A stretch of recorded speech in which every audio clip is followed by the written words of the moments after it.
عن مطرف بن عبد الله قال صليت أنا وعمران بن حسين خلف علي بن أبي طالب رضي الله عنه فكان إذا سجد كبر وإذا رفع رأسه كبر وإذا نهض من الركعتين كبر فلما قضى الصلاة أخذ بيدي عمران بن حسين فقال قد ذكرني هذا صلاة محمد صلى الله عليه وسلم أو قال صلى بنا صلاة محمد صلى الله عليه وسلم. فتح اللہ علیک، جزاک اللہ خیر۔ اس حدیث کا موضوع بھی گزشتہ حدیث والا ہے، یعنی بعض وہ مقامات جہاں رسول اللہ صلی اللہ علیہ وسلم تکبیر کہا کرتے تھے۔ میں نے عرض کیا کہ اس کی بڑی اہمیت ہے اور بڑی توجہ کے ساتھ ہمیں تکبیرات کا اہتمام کرنا چاہیے، حتیٰ کہ امام کے پیچھے بھی ہوں تو تکبیریں اپنی زبان سے آپ کہا کریں۔ تو اس کے راوی مطرف بن عبداللہ جو علماء تابعین میں سے ہیں،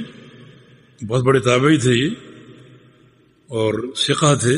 اور بڑے عابد اور زاہد،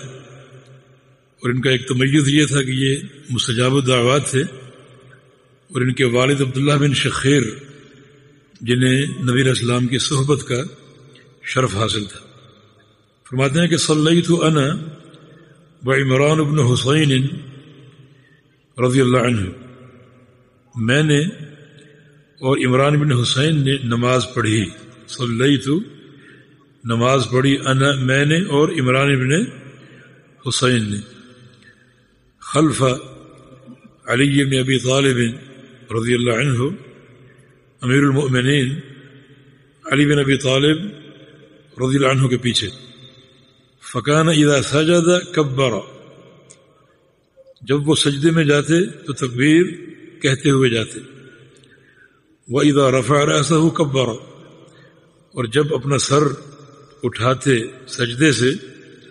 تو تکبیر کہتے، وَإِذَا نَهَضَ مِنَ الرَّكَعَتَيْنِ كَبَّرَ، اور جب 2 رکعت پڑھ کر اٹھتے تیسری رکعت کے لیے تو پھر بھی تکبیر کہتے، فَلَمَّا قَضَى الصَّلَاةَ، جب نماز انہوں نے پوری کی، أَخَذَ بِيَدِي عمران بن حسین، تو عمران بن حسین رضی اللہ عنہ صحابی رسول صلی اللہ علیہ وسلم نے میرا ہاتھ پکڑ لیا، اخذ پکڑ لیا، بیدی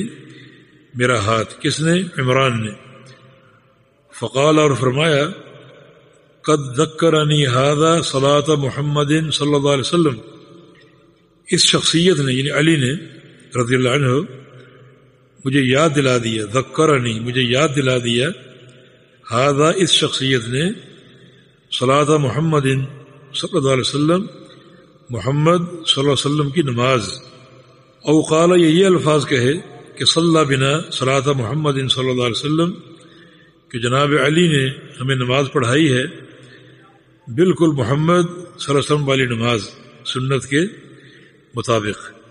تو اس میں جہاں امیر المؤمنین علی بن ابی طالب کی فضیلت ہے کہ ان کو اللہ رب العزت نے بالکل مسنون نماز پڑھنے کی توفیق دی، اور یہ کسی بھی انسان کی فضیلت کی اساس ہے۔ ایک شخص کا بڑا ہونا، افضل ہونا، یہ رسول اللہ صلی اللہ علیہ وسلم کی اتباع کے ساتھ ہے، اور اگر اتباع سے وہ خارج ہے تو چاہے کتنا مالدار ہو یا کتنا بڑا اس کا حلقہ ہو، یہ قطعاً فضیلت کی نہ دلیل ہے نہ معیار ہے۔ تو جناب علی بن ابی طالب رضی اللہ عنہ اللہ تعالیٰ کی توفیق سے رسول کریم صلی اللہ علیہ وسلم کی پیروی کرنے والے